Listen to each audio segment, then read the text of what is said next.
శ్రీ హనుమాను గురుదేవులు నాయద పలికిన సీతారామ కథ నే పలికద సీతారామ కథ.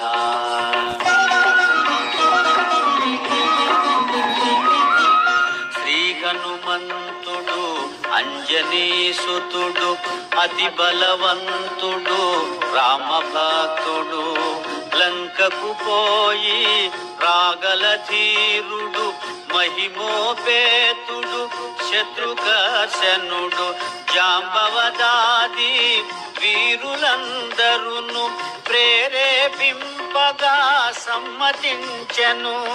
లంకేశ్వరుడు అపహరించిన జానకి మాత జాడ తెలిసి కొన్నా.